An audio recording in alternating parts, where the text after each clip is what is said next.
Hello friends, स्वागत है आप सभी का अपने यूट्यूब चैनल फ्यूचर पॉइंट में।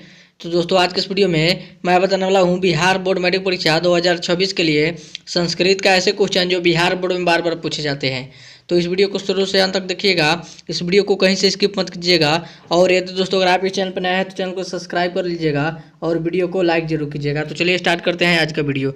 तो दोस्तों, यहाँ पे आपका पहला क्वेश्चन है, किसके गीत देवता भी गाते हैं। आपका पहला क्वेश्चन है, किसके गीत देवता भी गाते हैं। याद रखिएगा, भारतवर्ष के गीत देवता भी गाते हैं। यहाँ पे आपका ई ऑप्शन राइट आंसर होगा। चलिए आगे चलते हैं अगला प्रश्न को। तो दोस्तों, यहाँ पे आपका अगला प्रश्न है, स्वामी दयानंद ने किस नगर में आर्य समाज की स्थापना की है। आपके क्वेश्चन है, स्वामी दयानंद ने किस नगर में आर्य समाज की स्थापना की।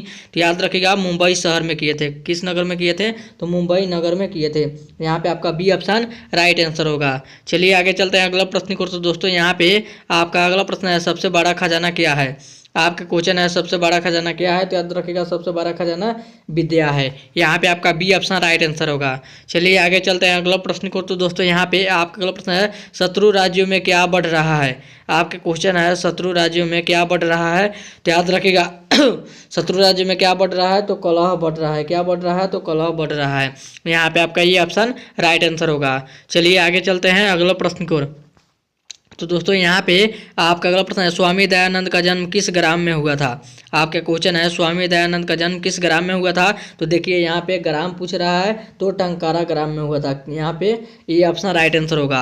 और स्वामी दयानंद का जन्म कहाँ पे हुआ था, तो गुजरात में हुआ था। और यहाँ पे ग्राम पूछ रहा है, तो इसलिए टंकारा ग्राम में हुआ था। चलिए अगला प्रश्न को चलते हैं। तो दोस्तों, यहाँ पे आपका अगला प्रश्न है, मोक्ष प्रदान करने वाली भूमि कौन है। आपके क्वेश्चन है, मोक्ष प्रदान करने वाली भूमि कौन है। तो याद रखिएगा, अपना देश भारत है। यहाँ पे आपका ई ऑप्शन राइट आंसर होगा। चलिए आगे चलते हैं अगला प्रश्न को। तो दोस्तों, यहाँ पे आपका अगला प्रश्न है, परपीड़न किसके लिए है होता है। आपका क्वेश्चन है, परपीड़न किस लिए होता है। तो याद रखिएगा, परपीड़न किस लिए होता है, तो पाप के लिए होता है। यहाँ पे आपका बी ऑप्शन राइट आंसर होगा। चलिए आगे चलते हैं अगला प्रश्न को। तो दोस्तों, यहाँ पे आपका अगला प्रश्न है, किनकी महिमा का गायन हुआ है। आपका क्वेश्चन है, किनकी महिमा का गायन हुआ है। तो याद रखिएगा, परमात्मा की महिमा का गायन हुआ है। यहाँ पे आपका डी ऑप्शन राइट आंसर होगा। चलिए आगे चलते हैं अगला प्रश्न को। तो दोस्तों, यहाँ पे आपका अगला प्रश्न है, अशांति रूपी सागर के किनारे कौन है। आपका क्वेश्चन है, अशांति रूपी सागर के किनारे कौन है। तो याद रखिएगा, संसार है। कौन है, तो संसार है। यहाँ पे आपका सी ऑप्शन राइट आंसर होगा। चलिए आगे चलते हैं अगला प्रश्न को। तो दोस्तों, यहाँ पे आपका अगला प्रश्न है, देश में अशांति के प्रेरक कौन है। आपका क्वेश्चन है, देश में अशांति के प्रेरक कौन है। तो याद रखिएगा, राजनेता है। कौन है, तो राजनेता है। यहाँ पे आपका बी ऑप्शन राइट आंसर होगा। चलिए अगला प्रश्न को चलते हैं। तो दोस्तों, यहाँ पे आपका अगला प्रश्न है, हम लोगों के लिए सादा कौन पूजनीय है।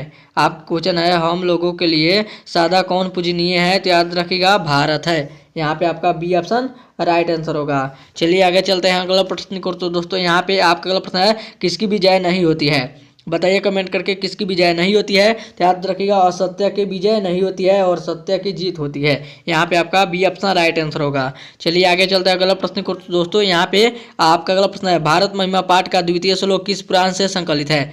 आपके क्वेश्चन है, भारत महिमा पाठ का द्वितीय श्लोक किस पुराण से संकलित है। तो याद रखिएगा, भगवत पुराण से संकलित है। यहाँ पे आपका बी ऑप्शन राइट आंसर होगा। चलिए आगे चलते हैं अगला प्रश्न को। तो दोस्तों, यहाँ पे आपका अगला प्रश्न है, भारत महिमा पाठ का प्रथम श्लोक किस पुराण से लिया गया है। तो याद रखिएगा, भारत महिमा पाठ का प्रथम श्लोक किस पुराण से लिया गया है। तो यहाँ पे विष्णु पुराण से लिया गया है। यहाँ पे आपका सी ऑप्शन राइट आंसर होगा। चलिए आगे चलते हैं अगला प्रश्न को। तो दोस्तों, यहाँ पे आपका अगला प्रश्न है, भारत भूमि किससे सेवित है।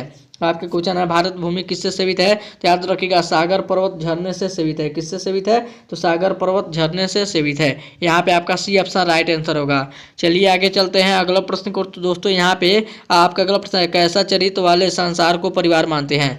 आपके क्वेश्चन है, कैसा चरित्र वाले संसार को परिवार मानते हैं। तो याद रखिएगा, उदार चरित्र वाले संसार को परिवार मानते हैं। यहाँ पे आपका ये ऑप्शन राइट आंसर होगा। चलिए आगे चलते हैं अगला प्रश्न को। तो दोस्तों, यहाँ पे आपका अगला प्रश्न है, देवगण क्या गाते हैं। तो बताइए कमेंट करके, देवगण क्या गाते हैं। तो गीत गाते हैं। यहाँ पे आपका डी ऑप्शन राइट आंसर होगा। चलिए आगे चलते हैं अगला प्रश्न को। तो दोस्तों, यहाँ पे आपका अगला प्रश्न है, भारत में जन्म लेने वाला किनकी सेवा करते हैं। आपका क्वेश्चन है, भारत में जन्म लेने वाला किनकी सेवा करता है। तो याद रखिएगा, श्री हरि की सेवा करते हैं। किसकी सेवा करते हैं, तो श्री हरि की सेवा करते हैं। यहाँ पे आपका डी ऑप्शन राइट आंसर होगा। आगे बढ़ते हैं अगला प्रश्न को। तो दोस्तों, यहाँ पे आपका अगला प्रश्न है, सूक्ष्म से भी सूक्ष्म कौन है। आपका क्वेश्चन है सूक्ष्म से भी सूक्ष्म कौन है, तो याद रखिएगा आत्मा है। कौन है, तो आत्मा है। यहाँ पे आपका ई ऑप्शन राइट आंसर होगा। आगे बढ़ते हैं अगला प्रश्न को। तो दोस्तों यहाँ पे आपका अगला प्रश्न है कौन प्रसाद को खा रहा था। आपका क्वेश्चन है कौन प्रसाद को खा रहा था, तो याद रखिएगा चूहा प्रसाद को खा रहा था। यहाँ पे आपका ई ऑप्शन राइट आंसर होगा। और ये था आपका वीडियो का लास्ट क्वेश्चन। अब वीडियो यहीं पे खत्म करते हैं। उम्मीद करते हैं वीडियो आप सभी को बहुत ही अच्छा लगा होगा। तो इस वीडियो में जाते जाते इस वीडियो को जरूर एक लाइक कर दीजिएगा और चैनल पर आए तो चैनल को सब्सक्राइब कीजिएगा। तब तक मिलते हैं अगला वीडियो में। तब तक bye bye, thank you for watching. मिलते हैं अगले वीडियो में।